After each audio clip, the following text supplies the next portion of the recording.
Hey YouTube, hope you're okay. Welcome to the channel.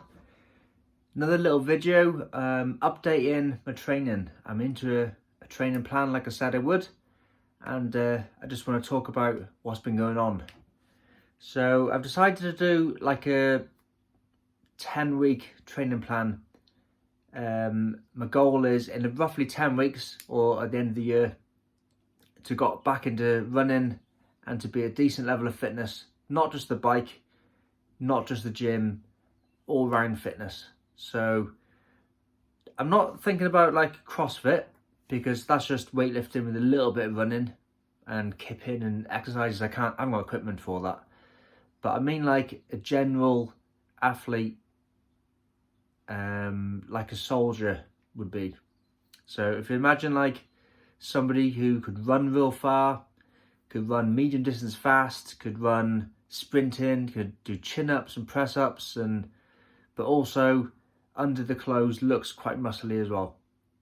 Because I know there is a lot of people who are mega fit, but they're either skinny and looks possibly like anorexic, or they're quite big as well. I know some people who are real fit. I don't know how they do triathlons and things, but they've got a few extra pounds of fat.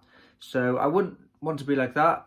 I'm not aiming to be a bodybuilder by no means, but I want to look like a train, but I'm aiming at performance really. So you probably know from all my videos so far, I've been doing a lot of bike riding, so a lot of turbo trainer sessions, and I tried loads of different plans. I tried the time trial plan, the FTP builder plan, the crit crusher plan, and it seems to be that it's not really improving my fitness that much. There's been a few months where my VO2 max on my Garmin watch has gone up, probably because of the training, but also because my body weight went down at the same time. But I've noticed though that when my body weight goes down, so like when it was at the lowest, about 172 pounds last Christmas, yeah, my weight was down, but then I also lost a lot of strength in my legs, and I was actually worse on the bike. So you can easily starve yourself. You can easily do morning fasted cardio, which is really slow. But then if you look at the numbers, have you won any races? Have you gone faster? Have you gone further? Probably not. Your performance is gonna go down. So that's not really good. Weight is just a number really, but I want the weight to help my races. So you've still got to be fit, you've still got to be fast. And then I've started doing a bit of running, so weight will obviously help with the running as well. Because I've been for a few runs, my heart rate's fine.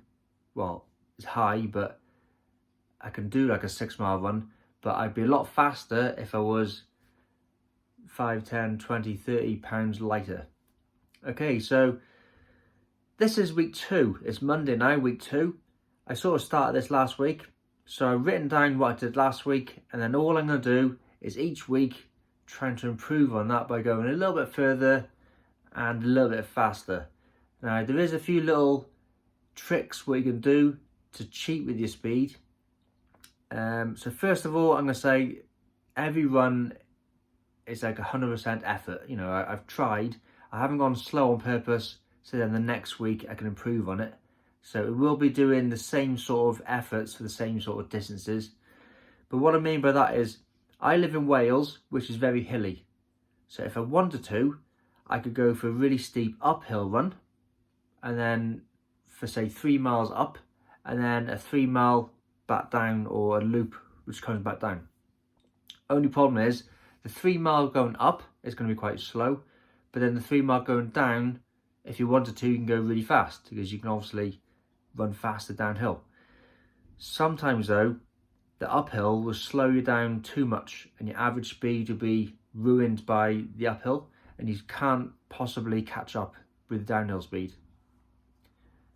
I did 2 runs the other day, both 6 miles, both uphill. So the first one I thought, what's the slowest speed I can go at up the hill? So then the next 6-mile run, I made sure I didn't go as slow as that. And then I looked at what my fastest speed on the way down was. So I looked at that, and then, oh, there's a fly buzzing. Yeah, so sometimes you just can't catch up on the downhill, because one, you're probably tired from going up, but 2, if your speed's so slow on the way up, you just can't catch up. So here's what I did last week. First of all, like I said, when I was in the army, so there's army fitness tests, but I think these days the army fitness tests have changed. So I spoke to a friend who's still in the army, who's given me a bit of an insight into what the basic fitness tests are at the moment. And I got in my mind a sort of fitness I want to be at. I know I'm a lot older than when I was fit years ago. So I'm 37 compared to a 17-year-old. So realistically, I'm never going to be as fit as a 17-year-old. I'm not as light, and my body has changed. So I've got bigger legs. My bone density's probably got thicker and stronger. So even if I was as small as I used to be, I'm still going to be heavier. Possibly my heart has gone bigger. And also things like just your hands and your feet and your face fill out when you get older. So I'm not going to be as light as I used to be. So what I did was, day 1 on Monday, I went for a 2-kilometre run, because that's the fitness test these days, a 2-kilometre run. And it used to be, when I was in the army, pass or fail at a certain time, depending on what job role you're in. But these days, I think it's like a sliding scale where it's green for good, yellow probably needs a bit of improvement, or red, they say, they don't call it failing anymore, but immediate action needs to be taken. So I got a sort of a figure where I'd like to be. So I headed out on a 2k run. I plotted it. I plotted a flat route from where I live. Only thing I didn't do was a warm up. So I did just shoot off from my house the 2k and then came back. Where the 2k mark was, I had to actually cut it a little bit shorter because there was some workmen on the side of the road. So that did affect my watch, really, because my watch wanted me to go to the turnaround point.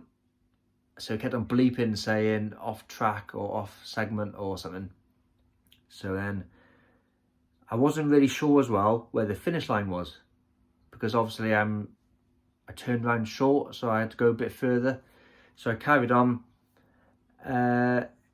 It's not quite as easy as years ago. You know, if I was running around a running track or on a closed road, you can go a bit faster, but I had to look left and right to cross the road. And then when I turned around, I had to look left and right on a bend and come back again. So I did the 2k. My watch said I completed it, but I wasn't sure what the time was. So what I did was I used miles on my watch. So I wasn't sure where 2k was in miles. I was a bit out of breath. So I thought, if I keep going and just finish 1.5 mile, because the old fitness test used to be 1.5 mile. So at least then I got 2 sorts of data, a 2k time and a 1.5 mile time. Although if you're going to do a 1.5 mile, the pace will be slightly different, but not a lot. So I just carried on going. The last couple of 100 meters, I think if you look at my speed, I slowed down the last couple of 100 meters.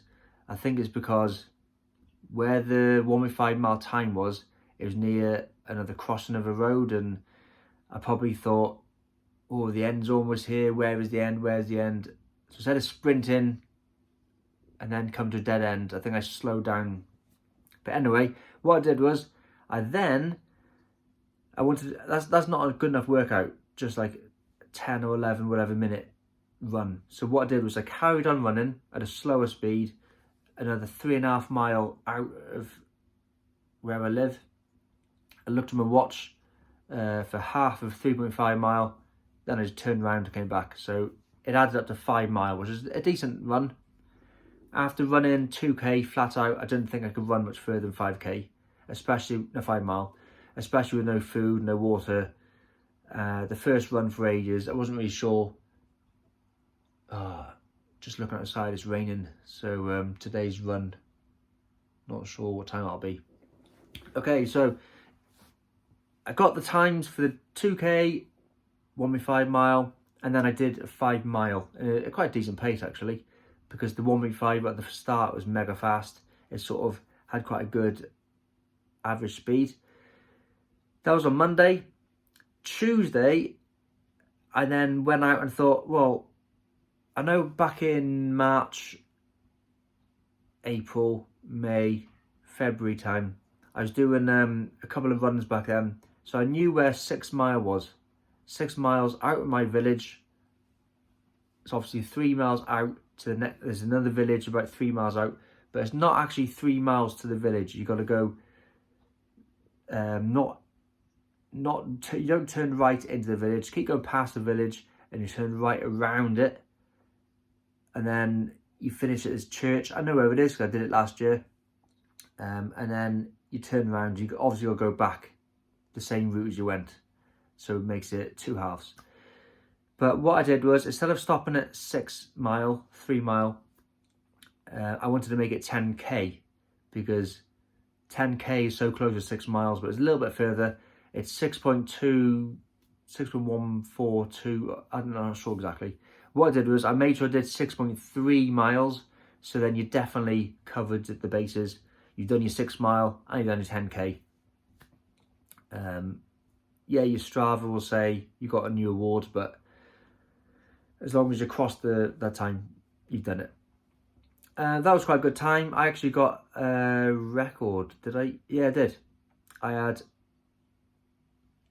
a 1k record. I had a 1 mile record. I had a 5k record, and then a 10k record, I think.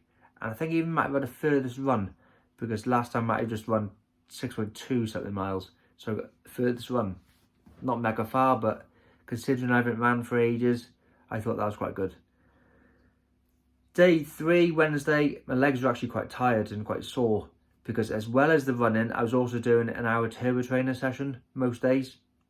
So my legs were quite sore from this. So I didn't know how far I could run. So I thought, what I'll do is this time I'll go a little bit shorter, but I'll go a bit faster. So I went to 4 miles, so 2 miles out, turn around 2 miles back. And then I made sure my pace was faster than the 6 mile pace. I didn't quite know what I could do, so I just stuck to an imaginary goal, and I see where I went.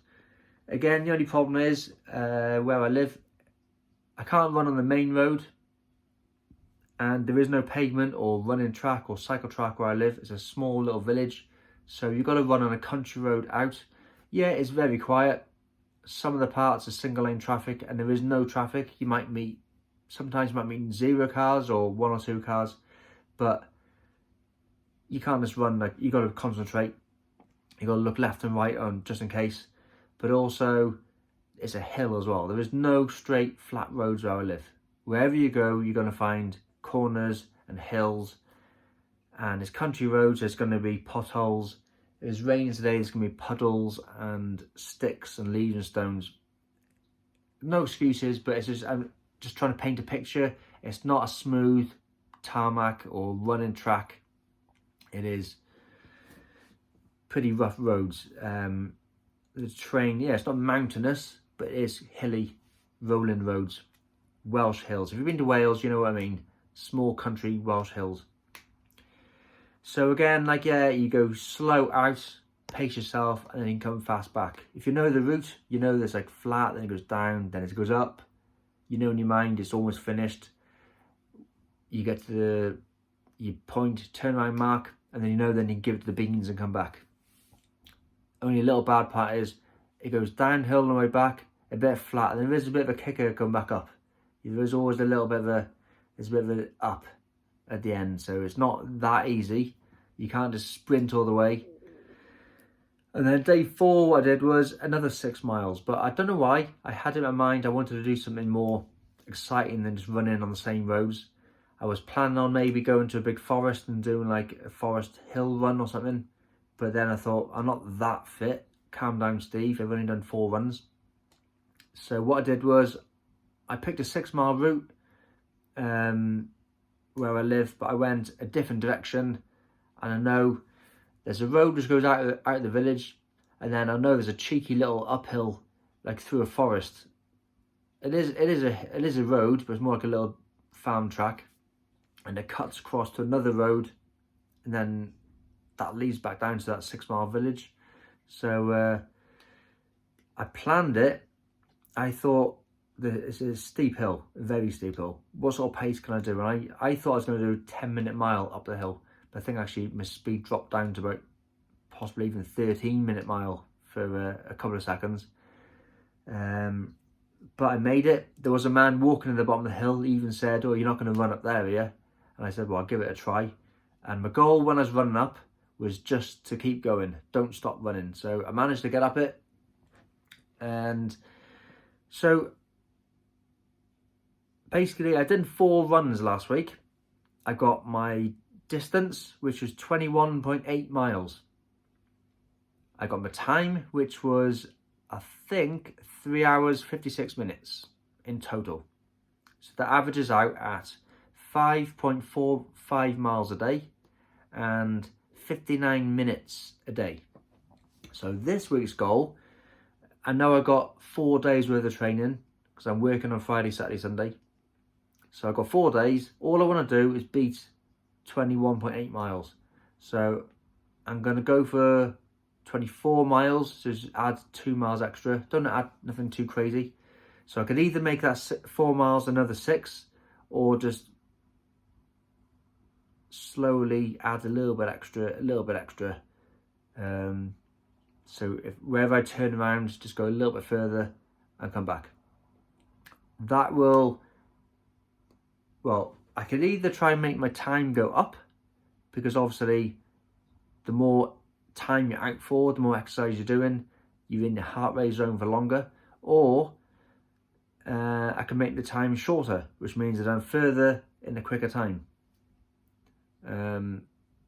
That means, but that could possibly mean though you running in an anaerobic zone or in your VO2 max zone, not in your endurance zone. So longer might actually be better. So further obviously is good, but in a longer time, longer average time as well might be better, might be good. Depends what zones I'm in. I've also done some turbo training. I did 5 rides last week. It was called a taper training week, because I was doing a crit race training plan. So the idea was to enter a race at the end of the week, and actually I was supposed to enter a 100-mile bike fun ride on Sunday. That I didn't bother entering it. Didn't bother going to it. So I did 2 races instead. I did one on Saturday on Zwift. I thought I'd go for a B category race because my power to weight ratio sat me in the middle of the B. But I come to realise everybody on Zwift, they must be lying. They're all lying, it's all fake. So I'm not, even though I am technically a B rider, I entered the B and I got smashed. So from now on, I'm just stick to the C's until I win my miles. Smashed on Saturday, and then I came 6th out of 64 people on Sunday, which I was only 20 seconds behind the leader. I was actually 5th for the last couple hundred meters until someone overtook me. I didn't realise the finish line was up a hill, so I was saving energy for a sprint finish, and then it turns out the finish was uphill, and the riders obviously lighter than me, or they've doped their weight on Zwift to beat me anyway. But 6 out of 64, I was happy with that. So I got my turbo trainer session time. Total time was 3 hours 34. So basically about just under 8 hours of fitness last week. So if I add on a few more miles, add a few more bike rides, maybe get 10 hours of fitness in this week. So as well as that, I've also got a few other little things I'm going to monitor. So my sleep. I know last week I had a few days where I slept not very well at all. Didn't start the week off very well. On Sunday night, I was up till really late at night, busy doing something, and I was up early in the morning. So I think I had 4.5 hours sleep. Tuesday I had better, 8, then 6, then Friday 4, 3. So in total, I didn't have a lot of sleep. So what I'm going to try and do this week is beat my sleep time from last week. I've also got how many steps I did. So I went for the runs, but also I went for a walk on Sunday, but I got my total steps for the week was 66 or almost 67,000 steps.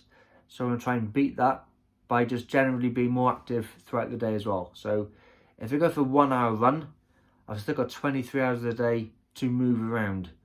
Instead of just sitting still, make sure I move. So maybe every hour, get up and just, if I can, do a few extra steps. Take the long way, not the quickest short way.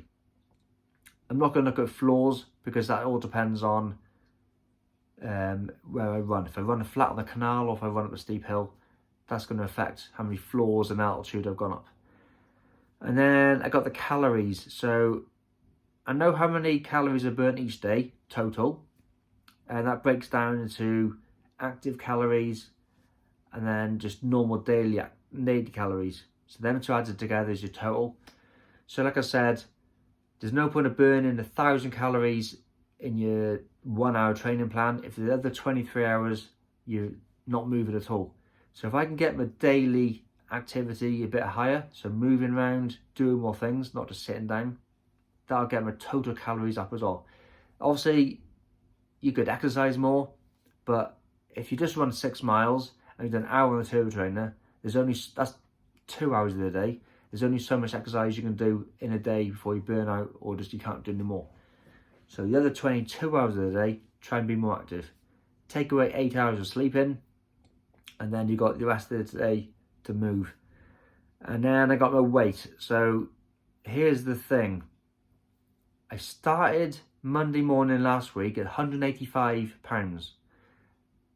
The lowest weight I went down to after a run in the sun probably was 180.6. So that means I lost like 4 pounds.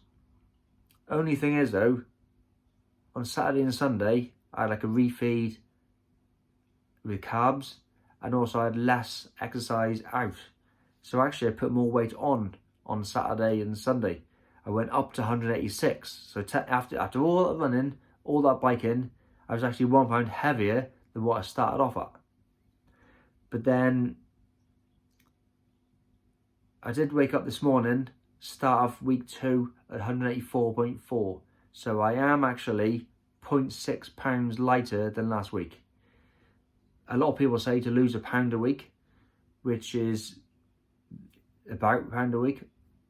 Because I'm more like an athlete to unfit, so a pound a week is probably going to be harder for me because I've got less fat to lose. So that's not too bad. But if you, no, I already have actually. I've added up all my body weights, morning weight and night weight, and then I divided them all up to make an average. My average body weight for the week was 182.4 pounds. Take that away from a starting weight, it means I averagely lost 2.6 pounds. So that's another goal I got. 184.4 today. By next Monday, I want to be 183 point something. So yeah, my weight will come down on the training day with no carbs, then it's going to go back up again on a no training day and the rest day with high carbs. So as long as it's slowly going down, my miles is going up, my training duration is going to go up, even maybe 10 hours this week, and I might even try and do a few gym sessions this week as well. So if I can't get out for running for some reason, or if I do an easy bike day for some reason, I'm going to try and do some gym work. Not heavy bodybuilding, it could just be some press-ups, some chin-ups, some bodyweight dips, some bodyweight squats, some core work, so some sort of sit-ups and abs, stretches. It could be any sort of thing like this, as long as I get something else in.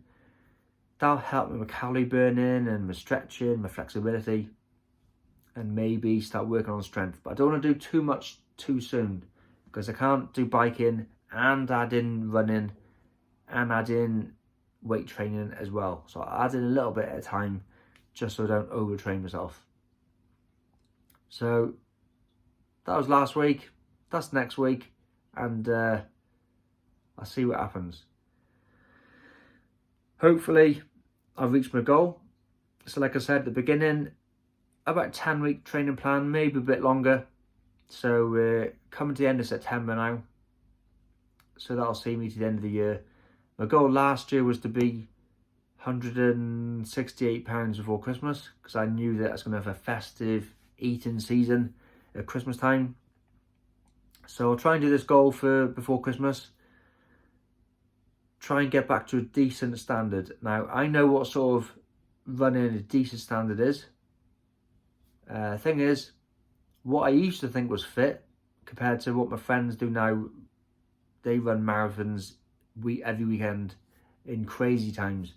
So obviously, I'm not going to go off what my friends are going to do. I'm not going to feel bad if I don't do as far as they can do, or things like that. I want to just put myself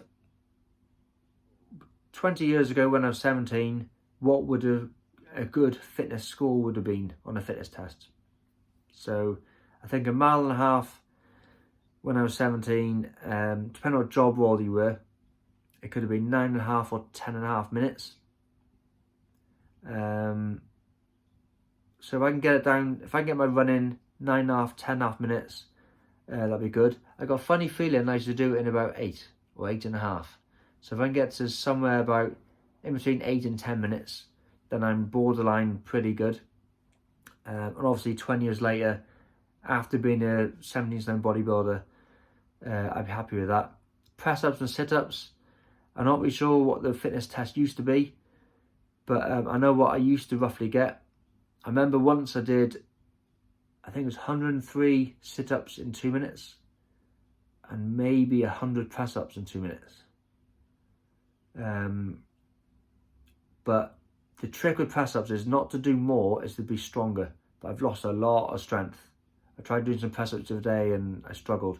So if I can get back to doing a decent amount of press-ups, so like maybe 50 in 2 minutes and 50 sit-ups in 2 minutes. If I could do 10 bodyweight chin-ups, and if I could bang out a load of dips, then I'd be happy. And then biking, well, as long as I can do, well, I'm quite happy with the biking. I've done a few goals of biking this year. As long as I can keep the biking up, that'll help my all sorts of cardio zones. So my goal is to get a decent run in, and then I'll start looking at 100 meters, 200 meters, 400 meters, and breaking down different running events as well. But first of all, I need a base level of fitness for running. Can I go out and just do a run, 4 miles, 6 miles, 8, 10? I'm not going to enter any half marathon runs. I'm not going to enter any marathon runs. It just like that, I can stick some shorts on and go for a run without being scared and thinking, can I do this? Can I do that? As long as I can do a decent pace and not feel like I'm dying. So that's what I've done. That's my goals. And that's enough for this week's video. And I'll keep you updated. Stay tuned and hopefully you'll see some results. See you later.